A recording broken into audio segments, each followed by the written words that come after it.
Assalamualaikum warahmatullahi wabarakatuh. Perkenalkan, nama saya Hafsa Nur Anissa dari Universitas Hasanuddin, Fakultas Kesehatan Masyarakat. Pada video ini, saya ingin menjabarkan ide atau gagasan usaha yang saya minati dan ingin saya wujudkan pada program KMMI Mahasiswa Wirausaha Universitas Hasanuddin. Dalam menginventarisir ide usaha, terdapat 4 tahap. Di antaranya yang pertama adalah mengidentifikasi ide usaha. Pada tahap ini, kita mengidentifikasi produk, barang, atau jasa fungsional yang ingin kita buat berdasarkan jenis kebutuhan. Nah, di sini ada identifikasi ide usaha saya. Berdasarkan jenis kebutuhan fisik, produk barang atau jasa fungsional yang ingin saya buat adalah sereal berbahan labu kuning dan jagung, catering diet, kue dan roti labu madu, sedotan bambu reusable, peralatan makan eco-friendly, tote bag recycle, dan produk pembersih dari lerak. Adapun hasil yang dapat diperoleh adalah jasmani yang sehat, segar, kuat dan aman, serta lingkungan yang bersih, mengurangi sampah dan pemanasan global.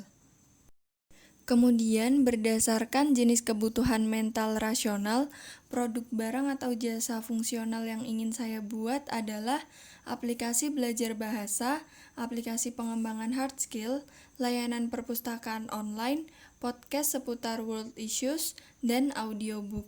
Hasil yang dapat diperoleh adalah manusia rasional yang objektif, netral, dan kritis. Berdasarkan jenis kebutuhan psikososial, produk fungsional yang ingin saya buat adalah aplikasi belajar Bisindo, study room lintas budaya, dan platform pengembangan diri. Hasil yang dapat diperoleh adalah manusia sosial yang berstatus, populer, dan matang emosi. Sedangkan berdasarkan jenis kebutuhan psikopersonal, produk fungsional yang ingin saya hasilkan adalah daily and monthly planner book, platform life school, dan buku kontemplasi. Adapun hasil yang dapat diperoleh adalah manusia berkepribadian yang utuh dan mutmainnah. Dan yang terakhir, berdasarkan jenis kebutuhan spiritual, produk fungsional yang ingin saya hasilkan adalah aplikasi membantu untuk meditasi, aplikasi pengingat ibadah, dan kitab online. Hasil yang dapat diperoleh adalah manusia yang intuitif, humanis, religius, dan saleh. Selanjutnya, tahap kedua dari inventarisir ide usaha adalah analisis makro. Hal ini dilakukan untuk memperkecil pilihan dari hasil identifikasi gagasan usaha dengan mempertimbangkan prospek ekonomi, sosial, dan budaya. Oleh karena itu, saya menetapkan 10 sebagai berikut. Yang pertama adalah sereal berbahan labu kuning dan jagung. Berdasarkan aspek ekonomi, labu kuning memiliki nilai ekonomis yang rendah sama halnya dengan jagung. Selain itu, pemanfaatan labu kuning sebagai bahan dasar sereal merupakan salah satu alternatif usaha untuk meningkatkan nilai ekonomisnya. Baik labu kuning maupun jagung, keduanya merupakan bahan pangan yang berperan penting dalam perekonomian Indonesia, serta merupakan pangan tradisional atau makanan pokok di beberapa daerah sehingga dapat dijumpai dan didapatkan dengan mudah dan di mana saja. Yang kedua adalah kue dan roti berbahan labu madu. Sejalan dengan penjelasan sebelumnya, penggunaan labu untuk menggantikan tepung terigu yang dinilai memiliki nilai ekonomis yang lebih rendah, sehingga variasi pengolahan labu menjadi berbagai macam kue atau roti dapat meningkatkan nilai ekonomis dari labu itu sendiri. Yang ketiga adalah produk pembersih berbahan lerak. Buah lerak merupakan tanaman yang tumbuh subur di Indonesia. Karena faktor kecocokan iklim, dari segi budaya buah lerak sebagai sabun tradisional telah digunakan untuk mencuci kain batik sejak dulu. Dan sabun ini biasanya digunakan karena dapat menjaga warna pakaian agar tidak luntur. Selain itu, digunakan sebagai pengganti deterjen, buah lerak dapat divariasikan menjadi berbagai produk lainnya seperti pembersih lantai, sabun cuci piring, bahkan sabun untuk membersihkan hewan peliharaan. Yang keempat adalah tote bag recycle. Berdasarkan nilai ekonomi, bahan yang digunakan untuk membuat tote bag ini memiliki nilai ekonomi yang rendah karena memakai kain atau bahan pakaian yang sudah tidak terpakai, sehingga tote bag ini merupakan variasi lain dari pengolahan atau recycle kain yang berpotensi memiliki nilai jual yang tinggi. Yang kelima adalah podcast seputar global issue. Dari segi ekonomi, pembuatan podcast dapat dilakukan secara gratis menggunakan aplikasi Anchor. Dari segi sosial, global issue merupakan kebutuhan orang-orang yang ingin mengetahui mengenai situasi dunia, namun tidak memiliki waktu untuk membaca atau menonton berita, sehingga pengemasan dalam bentuk podcast dapat didengarkan sambil melakukan aktivitas lain. Yang keenam, ada aplikasi belajar Bisindo. Dari segi sosial, Bisindo atau bahasa isyarat adalah salah satu cara komunikasi dengan teman-teman tunarungu. Dari aspek ekonomi, aplikasi belajar Bisindo dapat memberikan keuntungan karena merupakan kebutuhan orang-orang agar bisa saling berinteraksi. Yang ketujuh, ada platform pengembangan diri. Menghadapi perkembangan zaman yang semakin maju, menuntut sumber daya manusia yang berkualitas. Kebutuhan atas kemampuan soft skill juga diperlukan.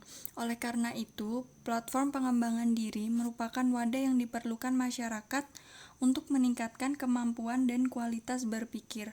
Dari segi sosial, platform ini dapat digunakan untuk membangun jejaring.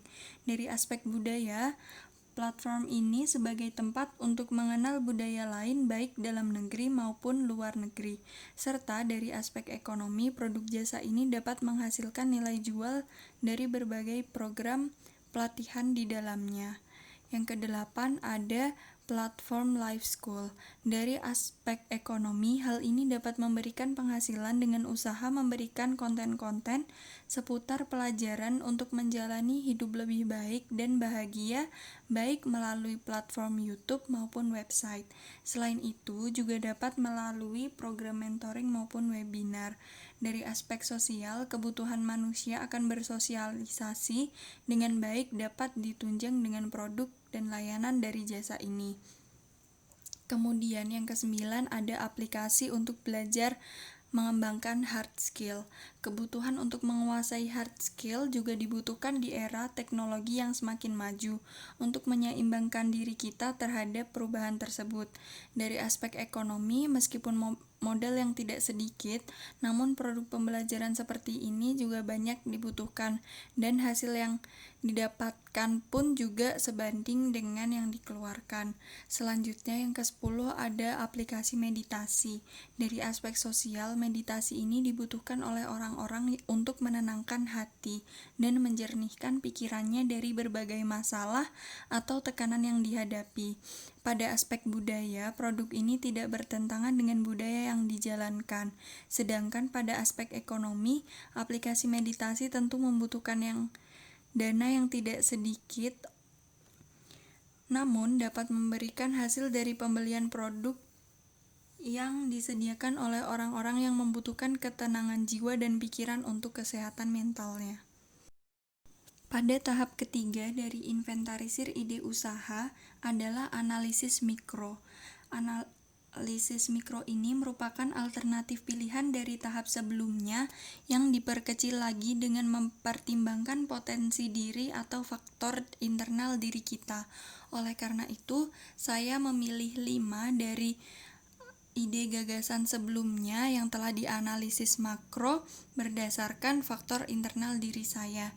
Di antaranya yang pertama adalah sereal berbahan labu kuning dan jagung, yang kedua kue dan roti berbahan labu madu, yang ketiga produk pembersih berbahan lerak, yang keempat tote bag recycle, dan yang kelima platform life school.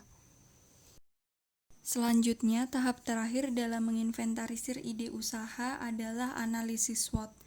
Analisis SWOT ini bertujuan untuk mengurutkan gagasan usaha yang telah dianalisis berdasarkan prioritasnya.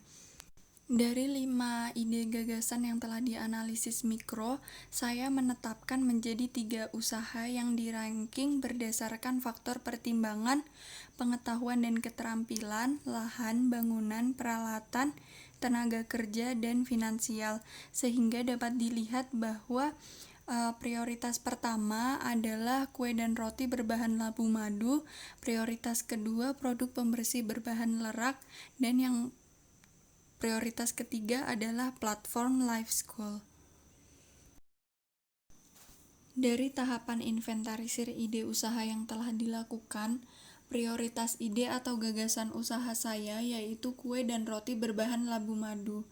Ide ini sejalan dengan minat dan kemampuan saya dalam memasak, sehingga saya rasa dengan potensi yang saya miliki, serta analisis-analisis mikro yang telah dilakukan dapat menunjang pengembangan usaha ini.